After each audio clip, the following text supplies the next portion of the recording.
Coming up next on Twitch, this week in computer hardware, quiet PCs. What makes a case quiet? HP is going to dump PCs and that tablet. What's our favorite SSD? Recycling an old case, and oh yeah, more quiet PC stuff. It's all coming up next on Twitch. Netcasts you love. From people you trust.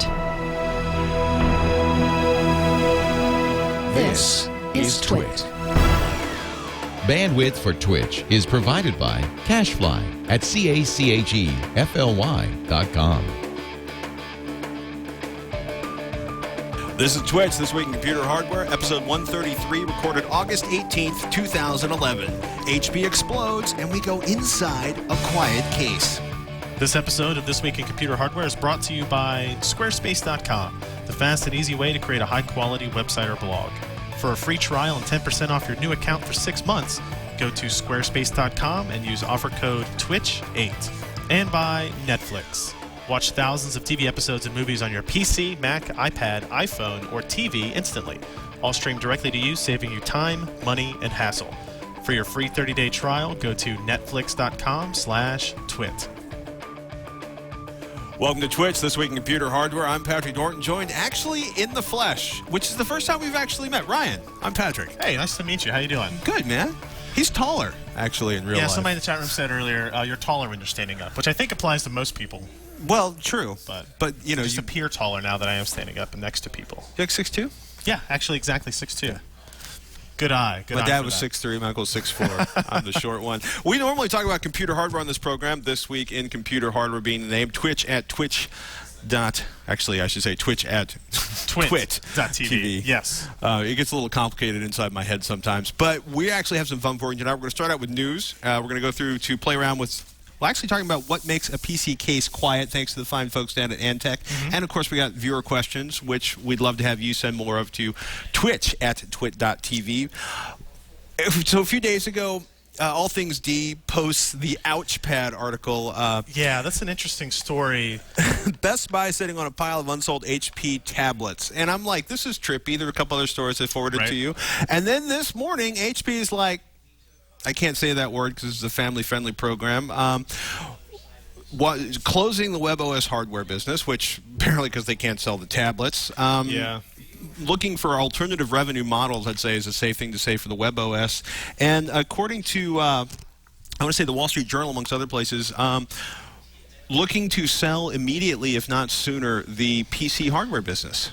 Yeah, that kind of, I don't know. I guess I was reading some stories that said the newest CEO that came over was really kind of forced or was focusing on workstations, server platforms, software services, those types of things. HP Chief Executive Leo Apotheker, I want to say, told the Wall Street Journal, quote, being in the consumer businesses like PCs gives HP an advanced competitive advantage. And then that was like in November. And then, in February, he told the Wall Street Journal, being in consumer PCs gave them an immense competitive advantage.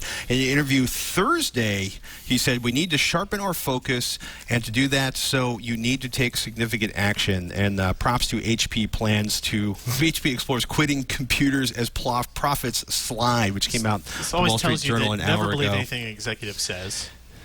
First of all, it's disappointing. I guess one of the articles said it would be like a 12 to 18-month process before they would actually be able to sell the desktop and consumer side of things. I think the HP notebooks that I've used have been really good. Mm-hmm. I haven't used any HP desktops in a while because we tend to build things like this. Right. But my understanding was that the quality of their products had been pretty good.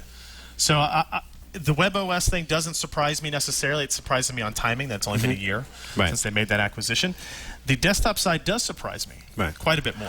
It's funny. I think I was actually talking to Jim Lauterbach, my boss over at Revision 3, who's been kind of watching HP for 1,000 years. And basically, they can make a lot more money off of services, preferably high-end stuff. And it's very funny. It very much echoes what IBM did 7 years ago when they sold the hardware business to Lenovo and concentrated on doing things like creating global networks and giant, expensive security systems. The professional market is always going to be a higher margin for things. That's why NVIDIA loves their Quadro brand. And they make almost as much money off Quadro than they do GeForce. And the number of units they actually sell is dramatically different. So it's disappointing. It was like it's all everybody was talking about today. Right. because it was such a big surprise. So, pretty much came out of nowhere. What did not come out of nowhere, John Carmack talking about what this week? So we kind of teased this last week. We were at QuakeCon a couple of weeks ago. We got to sit down with John Carmack, who is the one of the co-founders of id Software and basically the creator of first-person shooters. Right. They created Wolfenstein and Doom and Quake That's and all Castle Wolfenstein to you, sir. Okay, yes. I'm sorry. I apologize. I don't want to shorthand anything. So talking with John is always a unique experience. It's always a very dense conversation. It's usually a one-sided one, but that's good because he has way more important things to say than I do. Right. And 32-minute conversation, about 6,000 words, and he speaks in a very dense manner. If you go to PCPer.com and look for the interview, it's actually really, really good. Even to sit here and listen to him talk, it might take a couple of iterations to fully understand it. Because dense actually is a really good. Yeah, he doesn't waste words. Every word he says has important context of discussion and meaning for everything. So he actually talked quite a bit about interesting things for our kind of audience. One of the things I thought was interesting, he talked about the GPU race. I kind of threw him a question. It was like, look, you don't really worry about what processor a gamer has anymore. Intel, AMD, they all kind of do the same thing you want them to do. He's like, yeah, that's true. I said, what about GPUs? Are we at the point where the GPU race is over? And he said he doesn't care about the hardware of the GPU at all, but he cares about the drivers. Oh, so interesting. He's more concerned about the software that NVIDIA or AMD are making for their graphics cards, how they interact with the operating system. And this was a problem that he reiterated several times throughout the interview, talking about how close developers on the consoles are allowed to get to the metal in terms of they can very easily go in and change a memory point with one command in assembly and it's high performance throughput that way, whereas on a PC you got to go through DirectX, you got to go through Windows, you got to go through the AMD or NVIDIA driver. And he said that's to do consoles are more like DOS in the sense that because the big thing about gaming on DOS, if you're old enough to remember gaming on DOS, was that each individual gaming company did things that hacked through DOS and around DOS and under DOS. Right. And the whole point of Microsoft starting DirectX was to basically minimize the cruft and the pain and the suffering and equalize kind of the access to the hardware. Ease for gamers and ease developers was what it was supposed to be. But when you do that, you start to create for the people who want that hard level access to it, that they really want to push performance. You think of games like Crysis and those types of things. id Software, the id Tech engines, they're definitely on the cutting edge of that kind of stuff. So they want hard level access to the hardware. On a PC, you really don't get it. They're talking about. He mentioned specifically in the interview that changing one texture data point was literally tens of thousands of times slower on a PC than it is on a console. Now, there are things on a PC you can do where you send out a lot of those at one time so that you negate that type of difference with bandwidth because it's a latency issue versus a bandwidth issue. There's a whole lot in there about AMD and Intel and their CPU, GPU combination parts, and how he's hopeful that these combinations, these new APUs or hybrid CPUs that they're making will allow unified address space, that they will have better access to that. AMD is already kind of planning for that. We talked about that after the AMD Fusion Developer Summit, where they want unified address space between CPU and GPU and everything, which is very, nerdy technical way of saying that the programmers want access at the hardware level. And he talks a lot about that. There's other stuff in there. He talks about how impressed he has been with Intel's integrated graphics, how that's done over the last year or so on Sandy Bridge, ray tracing, voxels, unlimited detail engines. Voxels. Yes, they keep cycling up. He does, interestingly, I interviewed him in 2008, so it's been 3 years now, and it was on the topic specifically of ray tracing. And he mentioned that ray tracing was interesting, but he didn't think it was going to be the solution that people were going to end up using for rendering engines. Now he's kind of come full circle on that. And he believes that at some point, ray tracing will be the best rendering option for people. We just need the performance to get there. Did he talk any more about mobile hardware and how that kind of snuck up on him? Or I should say mobile gaming? Not really in the mobile side of things. We kind of asked how Android, what it would take for him, for them to have the success with Android as it would with iOS, and they're just really not developing on Android yet. We talked about ARM processors and whether or not they might find their way out of mobile phones and into consoles, which he thought was a distinct possibility, not this generation, but next, kind of unifying things that way. So, I mean, it's really interesting. There's a lot of great technical data in there that if you're if you don't know who John Carmack is, do a little Wikipedia on him. Read up on the success that this guy's had and how important he's been to the industry. Do you like 3D games? Do you like first-person shooters? Yeah, I mean, you owe this man your thanks for sitting in dark rooms and coding. Yes, I mean, and it's funny. After we posted our interview, I went back and started looking through a lot of old interviews with him from the 90s and stuff, and he still talks in a very similar manner. Still has the same type of dense verbiage of things. It was really interesting stuff. It's like being jabbed in the face for like 20 minutes, and I say that with respect, but with good information. Boom, boom, yeah, boom, it is. Boom, boom. And you don't be surprised if you have to pause and look up vocabulary terms, and go, oh, okay, that's what he meant by that. And there were several, in our transcription, people in our comments were kind of correcting us where he actually said NURB, N-U-R-B, which is a data type of some kind, and we had written down nerve. It's like, in context, I guess that makes more sense. So. That's definitely worth checking out. Crysis made some changes. I want to say tessellation? Yes. Okay. They released a DX11 patch. So I'm always afraid to say tessellated without finding out I'm making an obscure like Star Trek or other sci-fi reference. So I guess it was a couple of months ago now, Crysis released DX11 patch, high quality texture pack and that kind of stuff. Improved the look of the game quite a bit. Definitely was harder on graphics cards and stuff, which I think a lot of enthusiasts wanted. They wanted that Crysis feel to a game where the old cliche, the meme that became. I want this game to run slow on my machine and force me to update my hardware. More or less. So another great review site, Tech Report, did a story where they saw that when the DX11 patch was applied to Crysis 2, the performance on AMD cards went down significantly more than it did on NVIDIA. Really? They wanted to know why. Okay. Now, NVIDIA is known to have better tessellation performance than AMD. It's not a debate. They just have they put more of the die space on it. But before I see it swing by on the chat room down there, I should say, what's a tessellation? Tessellation is procedurally generating geometry based on an algorithm or a texture map of some kind. So basically, if you have an object that is round, you can tessellate it and make it appear much smoother without a lot of the burden of doing traditional geometry processing on your GPU. So it's actually pretty good for that. But what they found in Crysis 2 is that there was tessellation being applied in places where there should not have been tessellation being applied. Really? Is that a hack or an accident? So it's one of two things. Okay. Lazy programming, because we're talking about the water in the game is tessellated now, right? Great, fantastic. But if you look on the screenshot here, what you'll see is this pink field that you're looking at is actually a terrain of tessellated water that is being processed by the GPU, even though it's never being displayed. You can see the level we're on here is a completely city-based level. Right. But they are continuing to render heavily tessellated water underneath that. Which is just... For no reason. Right. I'm going to say no reason for it. It's really kind of odd. If you also they have like Jersey barriers, the concrete construction barriers that are like super detailed with tessellation, but they're not that important to the game, right? And you can do that with maybe 10,000 instead of 100,000 triangles, right? And you get so the theory is they're either lazy programming, which is possible, or NVIDIA paid them money to make it more complicated, or NVIDIA said, if you just accidentally left that in there, we'd be cool with that.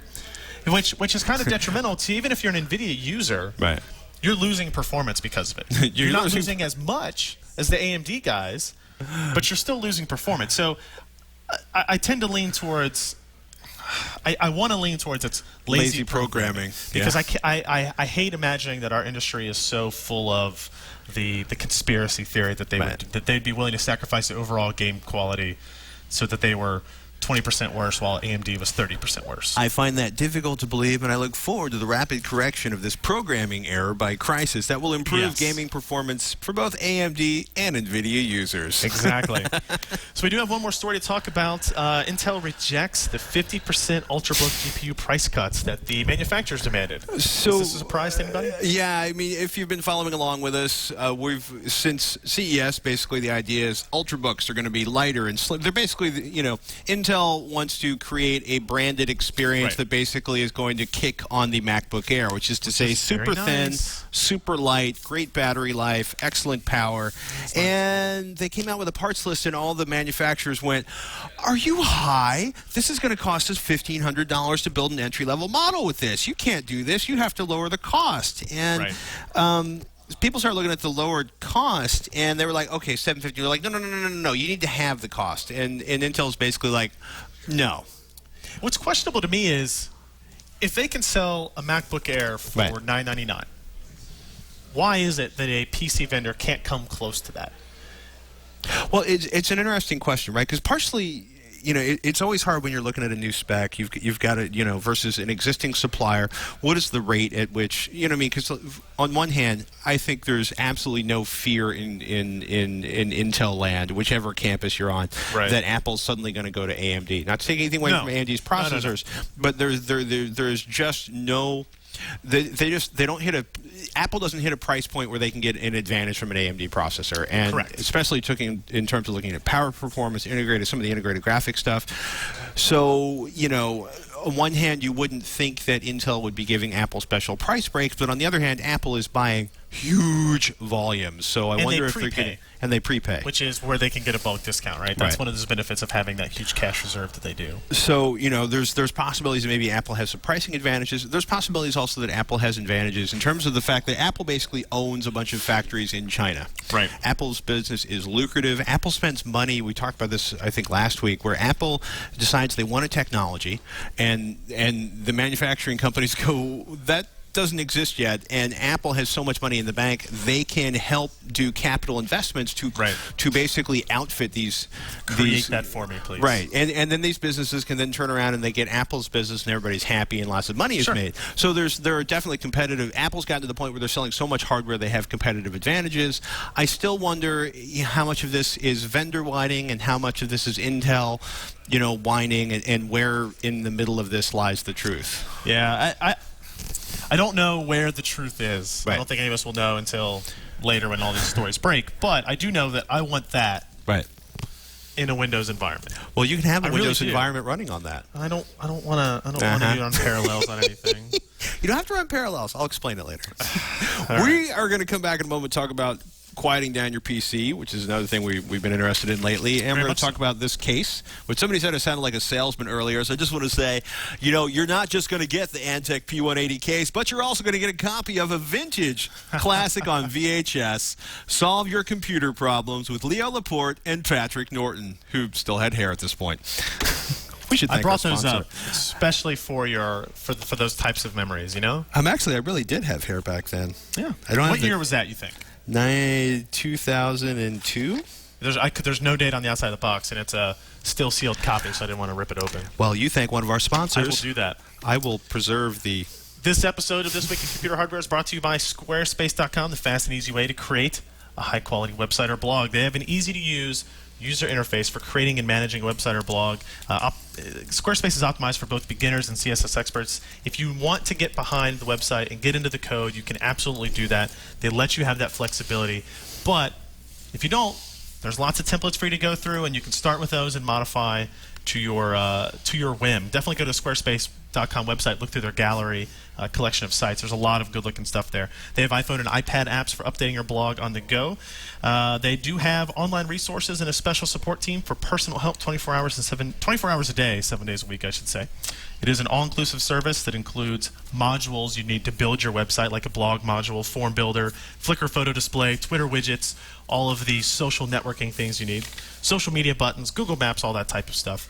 They also have really good website tracking, so you know how many times your site is viewed, and a built-in search engine optimizer. Permission access handling is useful if you want to have multiple people running a website, so you guys can each edit your own blogs, but not everybody else's. That's good to know if you want to start a website, maybe on computer hardware. Maybe you want to follow the death of WebOS. You can do that with a free trial from Squarespace.com for all your website needs. Build it, host it, and update it anytime. For your free trial, go to Squarespace.com. Sign up for a free account. There is no credit card needed. That's one of the cool parts. Just try it out. Start building your website. Then, if you decide to purchase it, use the offer code TWICH8, TWICH8, and get 10% off for 6 months. That's squarespace.com, offer code twich8. We thank them for their support of This Week in Computer Hardware. What's really tripping me out right now is looking at Q Publishing's site where they still sell Adobe Reader versions of these books from like 9 years ago. For $16. $16 for the Adobe Reader format. I bet that would be humorous to read. I bet that would be humorous to read. I don't know if it's $16 humorous, but it's probably pretty humorous to read. Interesting. Wow, that was a long time ago. Hey, so let's talk about quiet hardware. Quiet hardware is really nice. Quiet hardware in PCs used to be an oxymoron, especially at the performance level. You know, 7 fans, you know, hosing everything down. We can probably start with one of the biggest noise generators. I have here an Intel Core i5. It's really strange for me to actually buy a retail box of something because I'm usually buying the OEM boxes. Sure. But one, I wanted an excuse for a segment later on to talk about quiet CPU coolers, and B, even now we have a stock one to compare it to. Yeah, well, it's kind of funny because, you know, the stock cooler designs have not changed much in the last 2 or 3 years. So if you've never assembled a PC, and if you haven't, I feel pain for you because it's a wonderful, nurturing experience. But the nice thing about the way they mount the chips now is they put a huge heatsink on top of them to dissipate the heat coming out of the cores, and then they put this very tiny fan that is incredibly loud on top, at least by comparison to some of the other coolers we've talked about. Yeah. I like to show the thinness of it, though. Right? I mean, these do the job, but not very well. Right. Right? The Intel's purpose here is let's make a heatsink that's adequate, that's going to do the job we need it to do, but be cheap for us to build, right, easy to install, et cetera, et cetera. And they do that. And if you don't have noise concerns, those heat sinks work. We use a couple of those on test beds and stuff where it's not an issue, right? Right. But I mean, you look at the size of that heatsink, and you look at some of the retail heatsinks that have been reviewed recently. Hand me the box really quickly. Like most of the high end, especially the low power ones, are going to be about, well, this heatsink plus this box, and maybe a little bit of this box too. Yeah. By comparison, you do like a Thermalright 120 or something like that. Yeah, you're. I mean, they're going to be larger. But this is actually, I'll tell you what, I'll give them one thing. This is very helpful if you're building a small form factor home theater PC, right? Because it will do the job, and it's pretty low, you know, profile on that.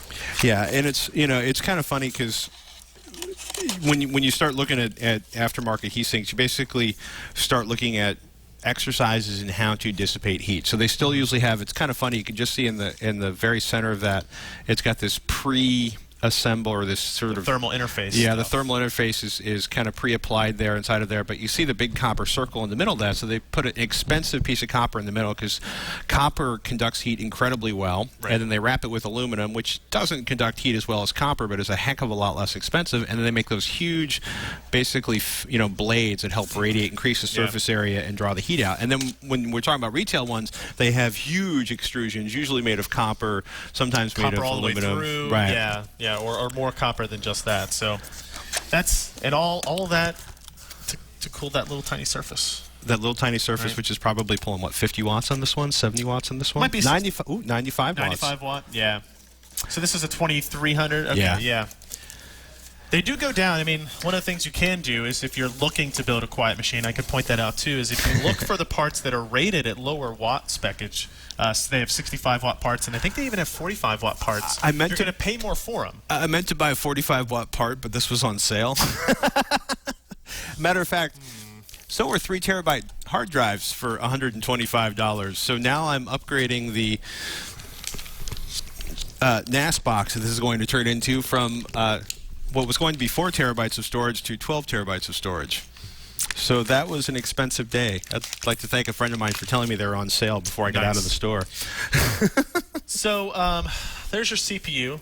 Now we're going to go into the case, I guess. This is an Antec Mini 180, I believe, is the actual name of this. Mini 180. The P180 is a very, very popular computer chassis. It's been around for a long time. They've made some updates to it. This is kind of the smaller version. Still fits a full-size ATX case, but we were talking, we've talked a little bit about expensive cases versus cheap cases, and I love, I didn't realize, do we have a camera directly above this? We have one right behind us, right here. Oh, this is exciting. Yeah. So, as you start getting into newer and more expensive case designs, a couple things. One, is that Is that? This is better than the screensavers, isn't it? You got a camera above you. You can look. I'm watching it. We're looking right into the thing. Okay, go ahead. It's so cool, isn't it? We got your boxes out here with your VHS saw that tape, with the tape that Patrick and I did. Isn't that great? Look. You were so You cute. still wore loud shirts. I had. Look at all the hair he had. Oh my gosh! Look at that. What I want to know Holy is. cow. No. The best part is look up, Leo. VHS. Look up, Leo. Your hairline is pretty much the same, and I hate you for that. Yeah, but I'm a lot fatter. So anyway, I just wanted to say welcome to the studio. And isn't it? Well, you've been here 3 times now. But isn't this great that we can shoot? This is awesome. We can see stuff. We can see the products. It's fantastic. You know, fish and twitch soats start to stink after 3 days. Not you. But it's kind of funny. The Antec was one of the first companies to really step up, listen to people that were building silent PCs, and start to do some really smart things. From a thermal standpoint, you can see a huge barrier down here on the bottom.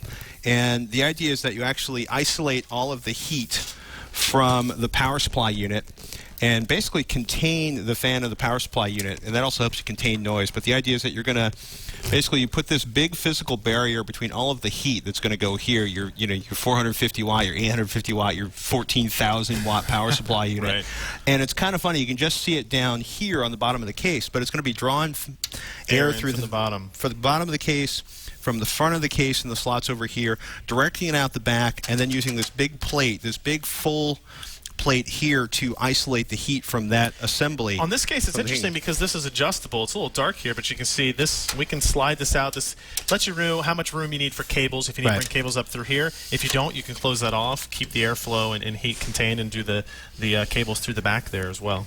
So one of the things I do want to point out on this door, you can't really tell in here because it's kind of a plastic and an aluminum right here. In between these is a layer of very, very, very dense, compressed plastic that is used as a sound dampener. Some of the other cases, it's actually kind of external here, and you can see it. You know, that foam type of sound dampener. It's the same idea, only in this case, it's kind of they wanted to make it thinner. So, which makes sense. You can feel it. The door feels heavy. It feels kind of sturdy, even though it's made out of plastic, essentially. It's very heavy plastic. Well, it's also funny because one of the nice things about using plastic, and you notice they basically make this a very rigid structure that helps reduce vibration. They make it a heavy structure by bonding the plastic in there. It's basically like the damping stuff you see people selling at car stereo shops, where you're gonna roll on this layer of basically asphalt roofing material that creates mass on the part and reduces vibration and isolates, more importantly, vibration and noise from. Hence, notice this strap here keeps the metal from contacting that and kind of vibrating on it as well. I mean, it's what makes a case quiet, because you think its case is just a piece of metal or it's just a piece of plastic, right? What can it really do to make difference? It's these little things, right? The sound damping on that, on the back panel, the rubber so metal's never touching metal. Right. I was going to say, one, I do love the fact that they've got the rings in here to help you pull the drive cages out. A lot of times the rubber ISO mounts that they put in for hard drives are made out of hard rubber, which is the worst possible thing. The softer these are, the more likely they are to actually isolate the vibrations from the hard drive, from the case, and therefore from the rest of the room. Because the worst case scenario is you get like a hard drive that basically is doing a lot of head movement and is loud when it's writes. Most of them aren't anymore, but they still happen. So the worst case is to have your big heavy hard drive, which is spinning and the drive head's moving, attached to a piece of steel that is attached to the case with a big aluminum side panel that acts as a drum head, or actually in this case actually acts as a speaker. So they start by first of all isolating the hard drive from the drive cage with these very soft rubber ISO mounts. The drive cages themselves are actually held in on plastic trays, which, you know, are probably not the most ridiculous over-the-top thing out there, but do the job pretty effectively. And it seems to fit pretty snugly. Yes. Right? You don't. It does. It's. And I like the little clip there on the hook as well. You don't have to worry about that kind of rattling around. Thumb screws for all that type of stuff. And you know, this is another feature up here. If I don't block the camera, the larger the fan, the slower it can spin, the quieter it can be. Those aren't necessarily the case. But generally speaking, the large fan can still move large volumes of air without basically making high-speed noises. You know, basically fans using ball bearings, fans with advanced blade designs. I was holding up some of those. Even got the feet on the bottom are even kind of Well, it's funny. I was thinking about that. You actually, you know, one last thing we should point out is also the way the case is designed with the door on the front. The door, again, is very heavy. It's kind of loaded. And with the door on the case shut here, it forces this to pull air through the vents on the side and a little bit over here. And the idea is that you don't have a big fan sticking out the front of this. Like I have an Antec, or I'm going to say a 900, right, which has like gigantic fans with blue LEDs that spin fast, and it has like 9 drive bays on the front, but it also has like 9 fans. And I keep walking by that and thinking it's going to be quieter soon. Yes, that would be a plus. I mean, so yeah, this case, I don't even think this case is specifically meant for quiet cooling, but it's a good example of kind of a high-quality build and what it takes to be quiet. Now, that doesn't appear there to be a very quiet case. No, this is actually a traditional, low-cost... this out of the way so you can set that up here? Absolutely, PC case.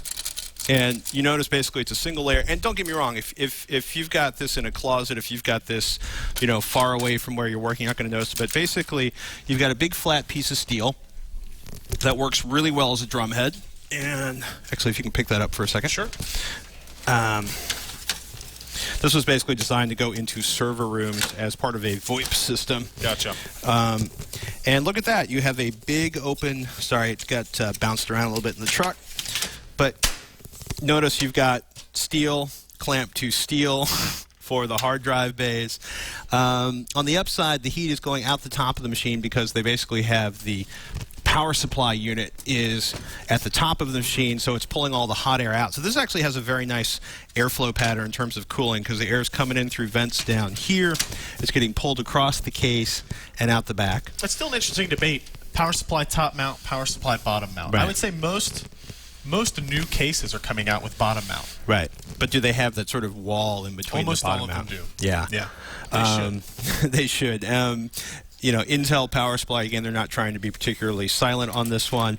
But you also notice how it's kind of funny because there's a cup here that's designed to help move cool air over the fan or move air off the fan out of the machine. And it basically means you have the fan noise directed out the side of the machine where you can make sure you fully access it. So make sure no one... It looks like a speaker. Yes. Like this, actually, which is nice. And you know what? Whatever fan noise doesn't come straight out that hole will probably be picked up and vibrated through the side of this case. I mean, this is one of those. The case is almost one of those case. Well, it's one of those cases. It's one of those components of a system build that is. If you want a really nice one and you want quiet and you want high quality and you want no sharp edges, right, you can absolutely do that. But you're going to have to pay for it. Right. If you want cheap and you don't care about vibrations, you don't care about noise, you don't care about it being flimsy, you can buy a $30 case and you can get a system built cheaper. And you know, it's a place to cut corners. It's a place to save money. One last thing I was going to show off because they handed us this one first too. That motherboard won't fit in there, I don't think. I was going to say this motherboard's probably the size of that case. This is the first one they gave me, and I was like, let me double check and make sure we're going to have a mini ITX motherboard. So this is a micro ATX. Right. P6 or H67M motherboard. I was going to say, we should also point out, ironically, micro ATX motherboards are larger than mini ATX motherboards. Well, that is mini ITX. Okay. So that's it's not really ATX. hard to Pardon me. Say. This is an interesting case from Antec that they handed to us today as well when they thought we were building an ITX basis, and this is the let me cheat ISK 100. I could have brought up an AM motherboard. We could do that. So I mean, this is about as small a case as you can get that is still considered DIY. Right. When you get much smaller than this, you're getting self-contained boxes like the ones from Zotac or Sapphire, whoever that make the self ones. So this is what's interesting. You've got this here. Is that a 90-watt power supply? 80 watts. So that can go the ultra mobile Sandy Bridge parts can actually use those. So you can put a mini ITX. They do make mini ITX H67 boards. I have actually one from Zotac. Also kind of cool about this. So you've got your normal tangle of stuff you have to deal with. It's kind of hard to tell in this angle, but if you notice this can fit two 2.5-inch hard drives. Really? But they're lowered, and so they sit behind the motherboard. Oh, interesting. So that's actually kind of interesting. You can obviously access them on this side if you need to as well, slide them in that way. But I mean, this is about as small as you're going to get in terms of being able to build your own system. That's pretty small. Yeah. You know, I mean, it's obvious. I mean, just for scale, let me put a standard iPhone next to this case. It's not a big case. So that's pretty cool. And it's, you know, again, you might... one of the issues you could run into when you got smaller systems is you do have to have smaller fans that can be louder. But when we're talking about an 80-watt power supply, you're not generating much heat. Yeah, they're not really worried about a whole lot of that. So that was cool as well. And they put the power supply on the top. Yes, they did, actually. But this one will generate way less heat than the ones we were looking at here. Yeah, I was also I tweeted Ryan earlier today as I was in Central Computers, kind of legendary Northern California Bay Area chain of computer stores, and I was like, so like the ridiculous over-the-top gamer high current power supply. Not super over the top. It's 520 watts. Right. The branding is. Yeah, the branding. They had like 850 watt power supplies, but it's it's 80 plus bronze, thermally efficient, which they put on the top so as to not confuse gamers.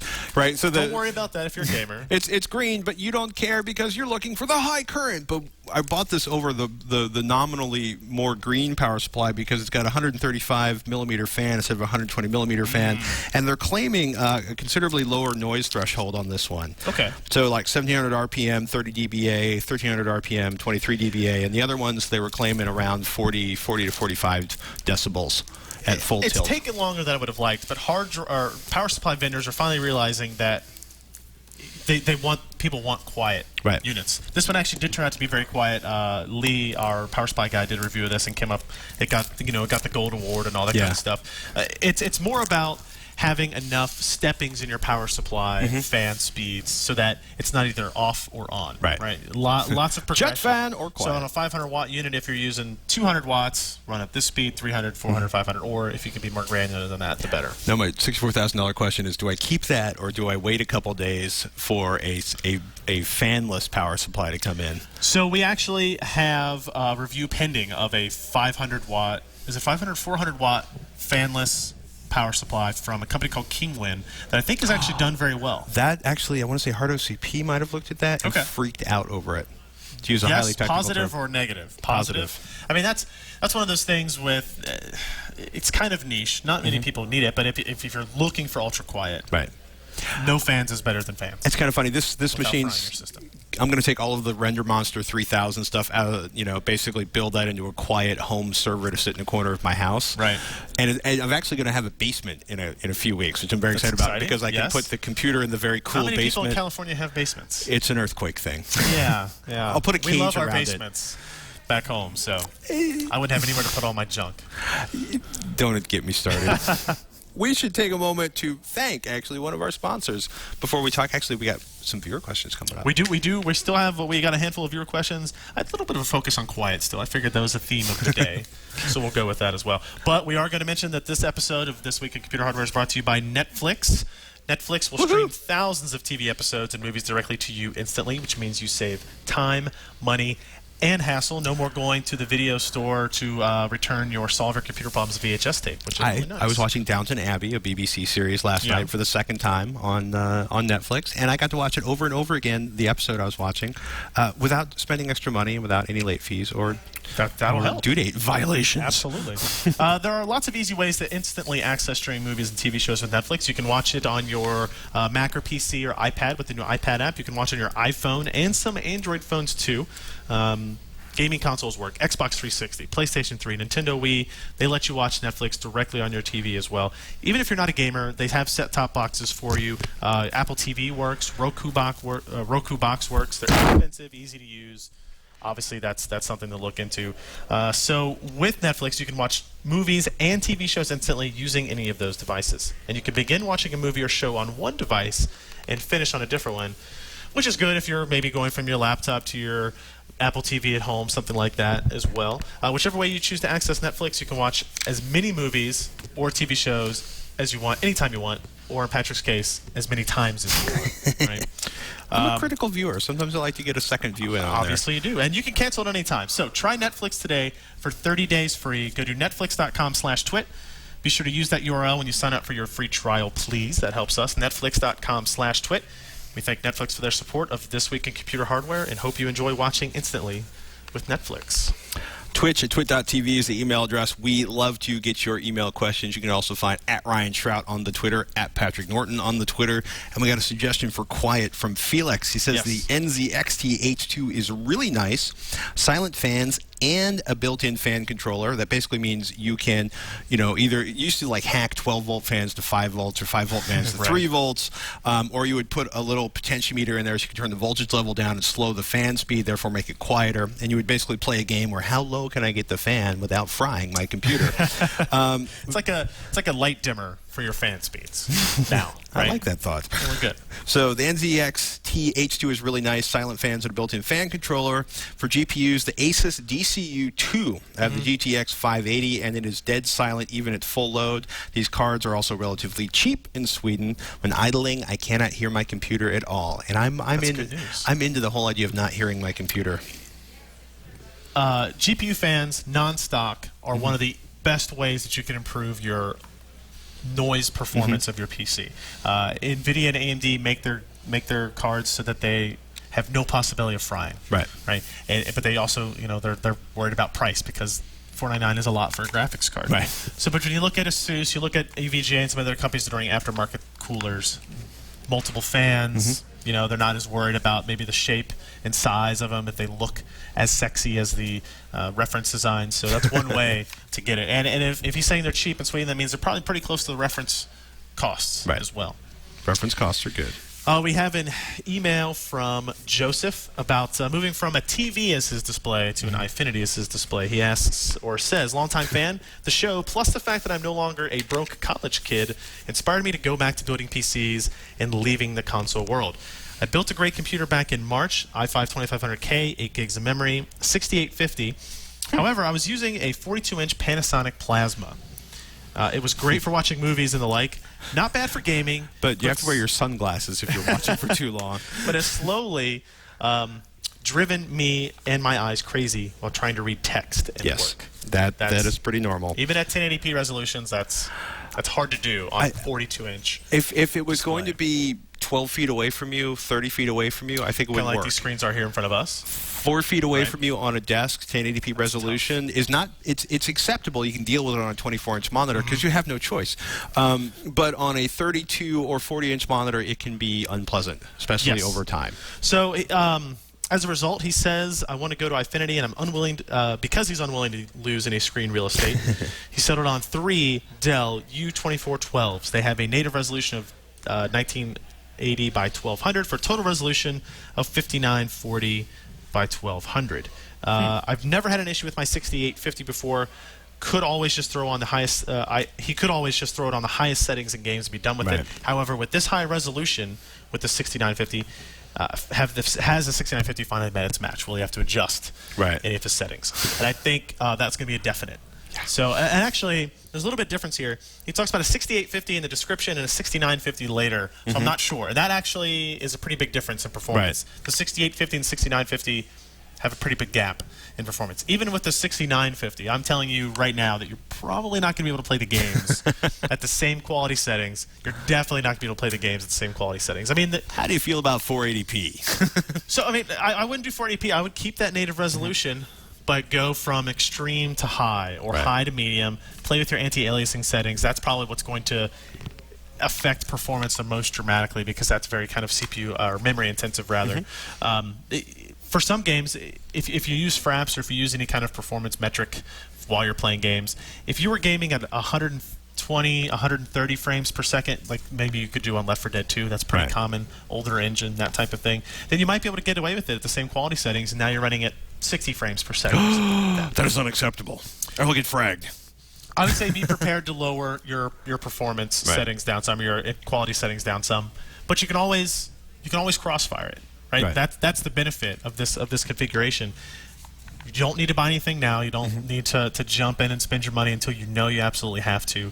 And that's what we want. The scalability and flexibility of PC gaming is shown there, right? So enjoy your 3 Dell 24-inch 1080 or 1200p displays. See what you get. If you're not happy with the quality you got, you can make that investment now that you're no longer a poor college student. Yay! That's always nice. And it's been amazing. We've beaten it with a hammer. It's basically Crossfire is you're getting more oomph for your dollar. You're basically doubling your performance. Actually, whether you're using ATI or NVIDIA technology in that case. John wants to use a really old case, Patrick's favorite. I was wondering, and it was written here, I don't really refer to myself in the third person. I was just wondering if you've heard of anyone putting modern hardware such as an ATX motherboard and power supply into a vintage case like that of an old IBM XT or AT. I'm thinking of doing this for fun. I was wondering, is there any information regarding someone who has done it before? Love the show. Thank you, John. It's kind of funny. I'm going to look something up really quickly. Puget Systems used to offer a really cool piece of hardware, and I don't know who made it, but it was essentially like, do we have a PC case? Essentially, it was the bring this up? Yeah, I'm going to grab that really quickly. Where, first of all, yes, people do it all the time. People put PCs in strange things, computer drawers, underneath desks, inside of aquariums. Right. But I want to say Puget Systems offered a really cool board that was essentially the bottom that you would attach the motherboard to, and the back riser with the card slots. I've also actually cut apart an old PC case to basically give myself a big L of steel that I could mount the cards on. The truth is if you're not too crazy with the cabling, or if you figure out a way to sort of tie the cabling into the box you're building it into, you can leave the cards loose. A lot of people actually like to use hot glue gun glue to hold them in place so they don't fall out when you're moving them. But yeah, actually, I've seen people put Windows PC parts inside of vintage Apple cases, new Apple cases. Be prepared for little modifications and those types of things. How handy are you? How comfortable are you with walking into the gigantic, crazy hardware section of your local hardware store, and getting some obscure parts? Like, are you comfortable tracking it? Yeah. Do you have a Dremel? Do you know what an elevator bolt is? Are you comfortable with epoxy? And if the answer to any of these questions is no, then you ask yourself, am I willing to experiment with an old IBM XT case and possibly glue my fingers to it in the process of learning this? And if you could say yes, you are on your way to being a computer modder. And just search for computer mods, case mods. Just search for case mods and start looking at what people did to make these amazing, insane, over-the-top sculptures out of computers. And then take the tiny nuggets from these incredible creations and start building, your case in there. The answer is you can absolutely, totally do it. You just have to be patient and figure out where to put everything. So very cool. One more email from Michael about an SSD for a laptop. He wants an SSD for a laptop. I think all of us do. And all of us should, I think. That should be part of it. Soon. Says, I'm about to make the plunge into getting a new laptop. He's been using a Toshiba Satellite Pro L300 for about 4 more years now. He's getting pretty good at bringing it to its knees with the web development he's doing. I'm looking to probably looking at the Lenovo ThinkPad 420 and 420S because of the good Linux support, build quality, etc. Here's my question. Are there some generally accepted product lines I should be looking into getting for a fast SSD for laptop use? The laptop I'm looking at has a QM67 chipset. I can survive off a small one, say 60 to 80 gigs would be plenty, but it has to be fast for database I/O when I'm coding. My coworker recently got an Intel SSD, which evidently has an outstanding firmware issue that caused it to identify as an 8 megabyte read-only drive and lose all of his data. Ow. Yikes. I'd like to avoid that if possible. Okay. That's always good. Yeah, it's kind of funny. SSDs are so new and so exciting and so fun and so pushing barriers really quickly and are so based on memory technology and unbelievably amazing algorithms that allow you to do basically what would have been impossible using read-write memory just a couple of years ago, that we're running into oopsies where things like your entire data disappears. So that specific issue, I should point out, the Intel 8 megabyte bug, as they're calling it, was actually patched. They put out a firmware yesterday, I guess. So if you want to buy an Intel 320, you should be more confident than ever. Which is, it affected a very small percentage of people, but it doesn't really matter as long as it doesn't affect you. Right. It's also like SSD fails, because we were talking about SSD fails because they're so new and so exciting, and everybody who gets an SSD goes like, you need an SSD. Have you gotten an SSD yet? You're there. Go buy an SSD. We need SSD. You know what I mean? Because like you and I are both like, you know what? You use a notebook with an SSD, you're never going to go back to a hard disk drive. It's true. So they get big. Anytime there's a major glitch or even a minor glitch, it gets big coverage. Yes, and I think because you're talking about these people are bleeding edge enthusiasts that are using them, and so they're also the most vocal people out there. Right. But I think we have come across a delayed kind of adolescence of SSDs, I guess is what I'll say, where there are some growing pains that are going on now, and I think it's only really affecting kind of the fastest SATA 6 gigabit per second controllers and that type of stuff. So if you avoid those, you don't really need you don't have a SATA 6 gigabit per second chipset, Right. or maybe the QX67 does, but you don't really need that performance, Right. especially on a laptop. Latency is where you get your huge advantages in SSDs. So that's going to be a benefit in a SATA 3G or a SATA 6G Right. SSD. I mean, the irony here is the company that built the SSD drive that caused your friend so much emotional trauma is actually probably, Intel is like the gold standard for SSD reliability. Yes. They're also the gold standard for doing things like really quickly patching firmware, because Intel basically...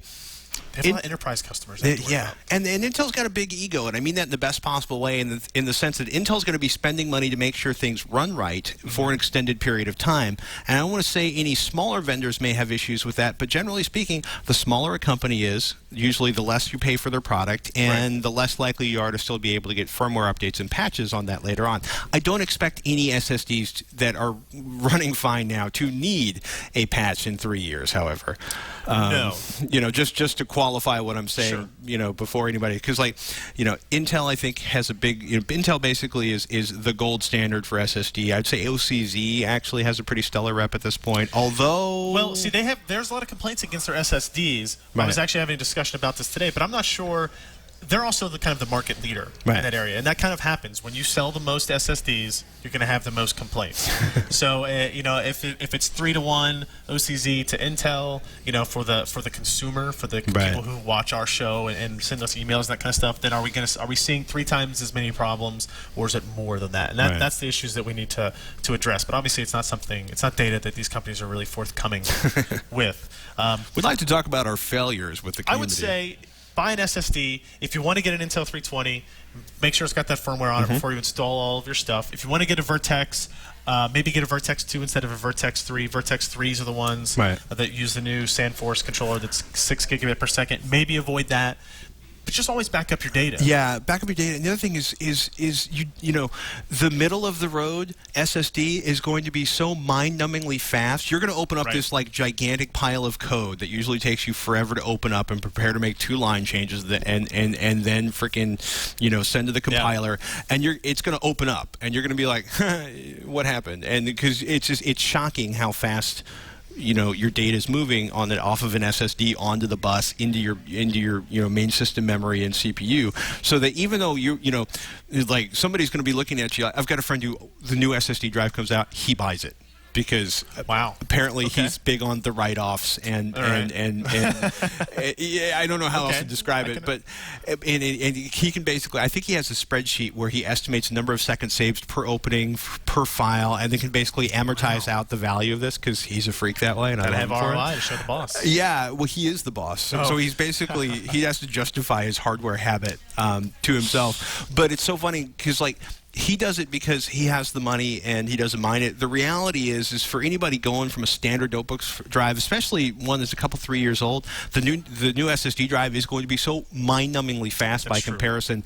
If you don't have one that's your middle of the road drive, okay, maybe the new super duper 6 gig one is like 20% faster. You know what I mean? You're not even going to think about that 20% because you've done like 400% performance improvement. It is, right? And I think you're right. Moving to any SSD at this point is going to be an advantage. So, if you don't want...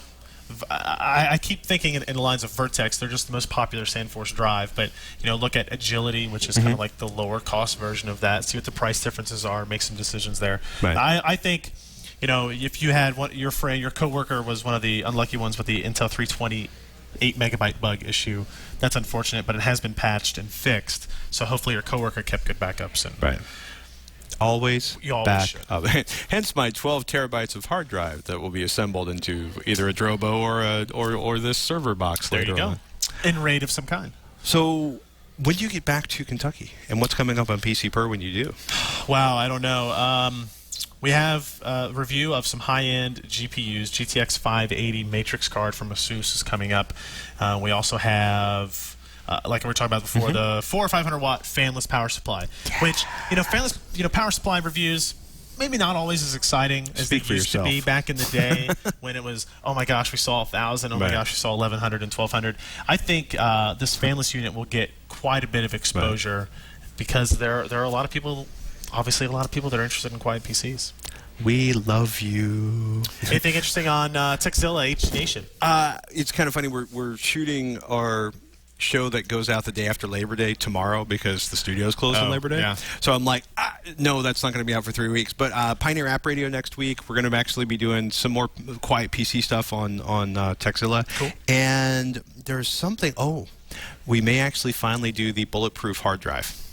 We're going to run over a hard drive with my truck, hopefully while it's moving data on and off of it. So the the IO Gear ruggedized hard drive, rugged hard drive, hopefully next week on Texilla. So cool. Yeah, that's either going to be an epic win or an epic fail. It's supposed to be good for 5,000 pounds, which means it should be safe underneath my 6,500-pound truck because you only have a quarter of the weight going to each wheel, right? Yeah, sure. This is going to be Well, I'll do the benchmark testing before the truck rolls over Always the do drive. the strength testing last. Yes. We used to get those Corsair USB drives that were in like the screw metal cases. Always make sure you do the benchmarking before you throw it off a 10-story building or something like that. I bought one of those, and in the middle of a show, I dropped it into my coffee cup to basically talk about how somebody cleared the set and threw out the coffee cup with the coffee and the incredibly expensive drive inside of it. It doesn't protect against that, unfortunately. So, on that bright and cheerful note, I'm Patrick Norton. I'm Ryan Shrout. We'll see you next week on Twitch.